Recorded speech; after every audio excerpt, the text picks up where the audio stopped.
বাচ্চাদের রাতের বেলা কি খেতে দেবো এইরকম আমরা ভাবতে থাকি, আর সাধারণত দুধ রুটিটাই আমরা দিয়ে থাকি। দুধ রুটি বাদেও রুটি যে অন্যান্য রকমভাবেও দেওয়া যায়, আজকে ঠিক সেই রকমই একটা আপনাদেরকে আইডিয়া দেব।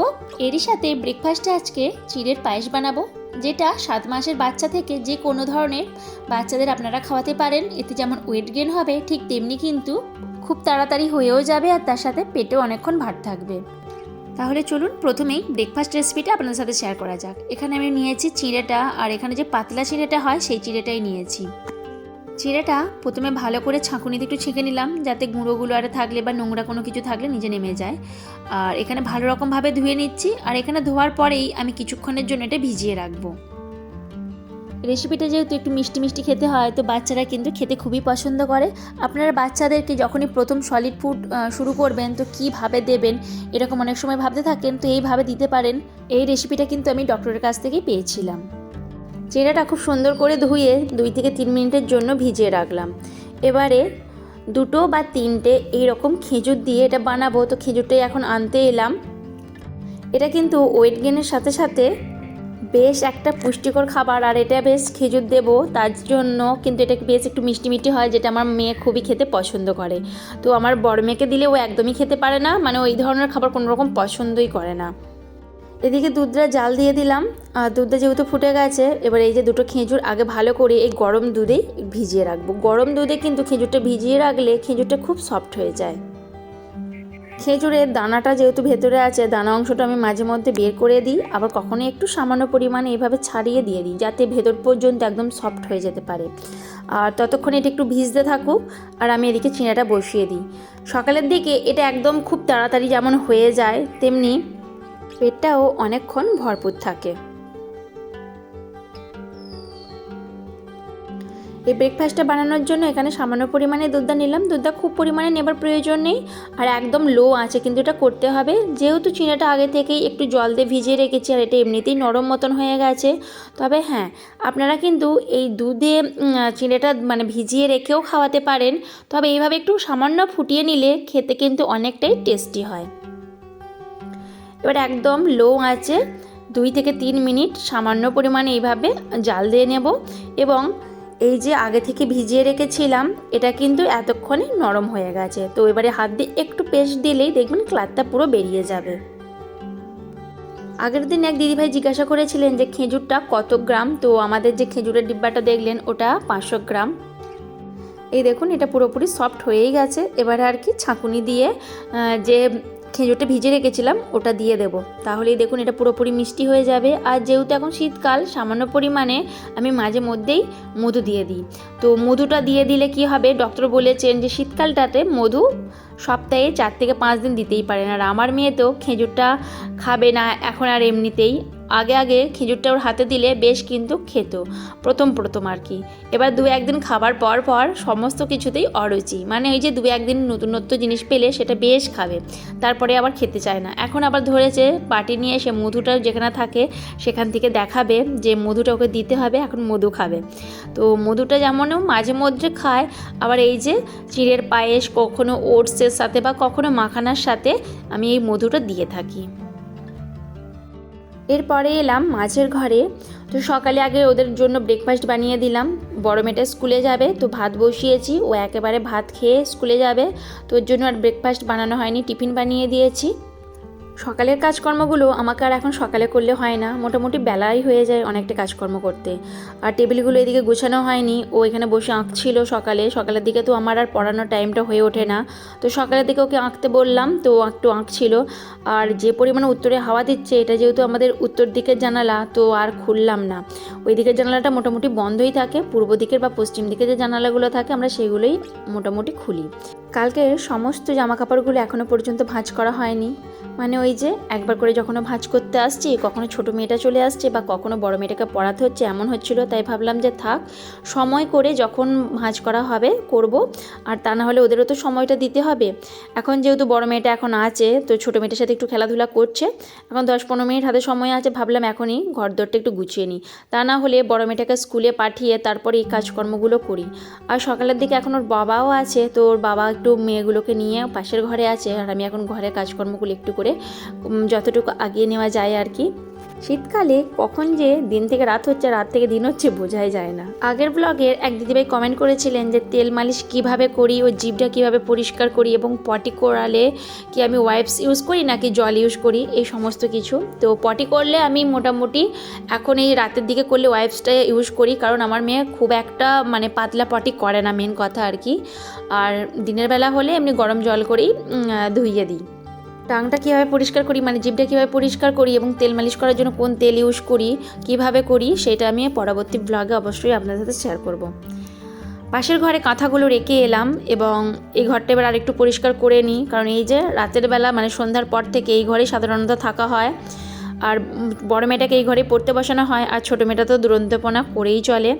রাতের বেলা আমি চেষ্টা করি ঘর দর সমস্ত রকম পরিষ্কার করে তারপরেই শুতে, কিন্তু কালকে আর হয়ে ওঠেনি, তাই আজকে সমস্ত কাজকর্মটা সকালের দিকে করে নিতে হচ্ছে, যার জন্য অনেকটা সকালেই আজকে ঘুম থেকে উঠতে হয়েছে।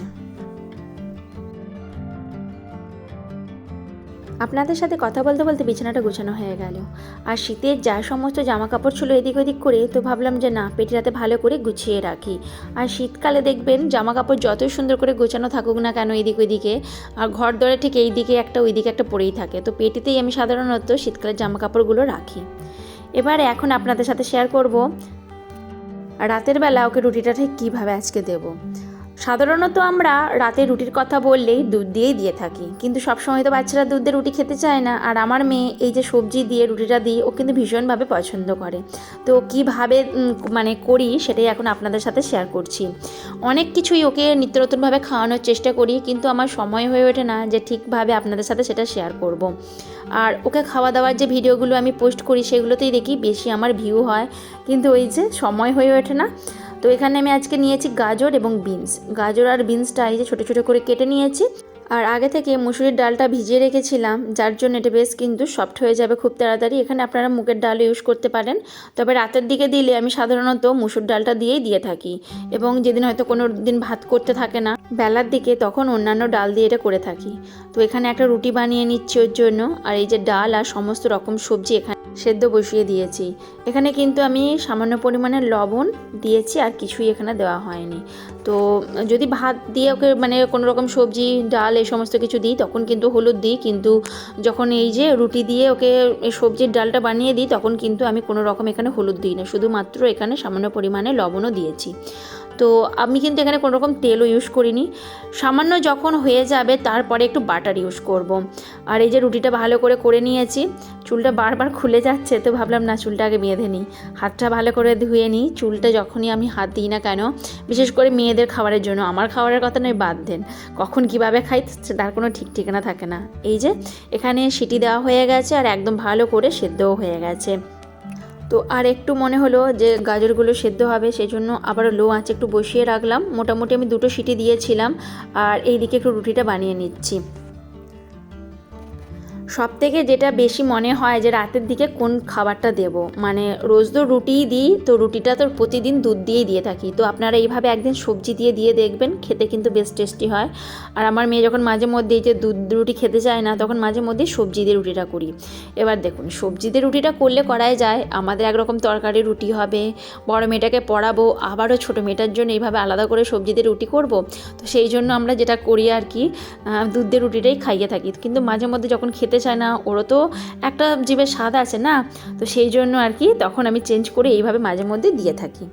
আজকে কিন্তু নর্মালভাবেই মানে যে সেদ্ধ ডালটা করেছি সেটা দিয়েই একবারে দিয়ে দেবো। আর তা না হলে মাঝে মধ্যে একটু সামান্য পরিমাণে জিরে ফোড়ন দিয়ে মানে ডালটা আবারও একবার সাঁতলে নিয়ে আর কি তারপরে কিন্তু ওকে দিয়ে থাকি। তো মাঝে মধ্যে নানান রকমভাবে চেঞ্জ করে দিয়ে থাকি, তা না হলে খাবার প্রতি ওর একটা অনাগ্রহ সৃষ্টি হবে। ডাল আর সবজি ভালো রকমভাবে সেদ্ধ হয়ে গেছে, আর এরই মধ্যে আমি রুটিটা দিয়ে কিছুক্ষণ রেখে দেবো। তারপরে একটু দেখবেন সফট হয়ে যাবে, তারপরে ওকে হাতে ম্যাশ করে খাওয়ালে কিন্তু কোনো রকম অসুবিধা হবে না। এখানে নিয়ে নিচ্ছি সামান্য পরিমাণে বাটার। নিউট্রিলের বাটারটা এখন যেহেতু ঘরে আছে, তো নিউট্রিলের বাটারটাই নিয়ে থাকি। এই বাটারটা কিন্তু বেশ ভালোই খেতে, আমার মেয়েরা কিন্তু বাটারটা খেতে খুব পছন্দ করে, দুই মেয়েই। বড় মেয়েকে তো গরম রুটির সাথে মাখিয়ে দিলে বা পরোটার ওপরে মাখিয়ে দিলেও খেতে পছন্দ করে। প্রেশারের মধ্যেই আমি ঢাকা দিয়ে রেখে দিয়েছিলাম, আর এই যে খুব ভালো রকমভাবেই নরম হয়ে গেছে, নিশ্চয়ই দেখে বুঝতেই পাচ্ছেন। গাজর সবজি এবং রুটি এইভাবে দিয়েছি, আর তার সাথে একটু দিয়েছি সামান্য পরিমাণে বাটার। আমি কিন্তু কখনোই রুটির সাথে মানে সবজির সাথে ঘি দিই না। এটা আপনারা আপনাদের বেবিদের খাওয়াবেন, দেখবেন ওরা খেতে খুবই পছন্দ করবে। আর মাঝে মধ্যে ওদেরও কিন্তু টেস্টের পরিবর্তন করা দরকার, তবেই কিন্তু ওরা খেতে পছন্দ করবে। এবারে এখানের কাণ্ডটা একবার দেখুন। আমি এসে দেখছি ওর বাবা আমার ইউটিউবের ভিডিওগুলো দেখছে, আর ও পাশে বসে বসে না হ্যাঁ মা বাবা কত রকম বলে চলেছে। আর পাশ থেকে আমার বড় মেয়ে একভাবে হেসে চলেছে।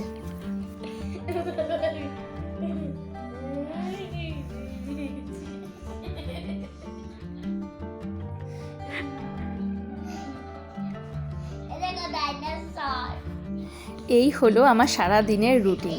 তোর বাবা যদি ঘরে থাকে তাহলে কোনো কথাই নেই।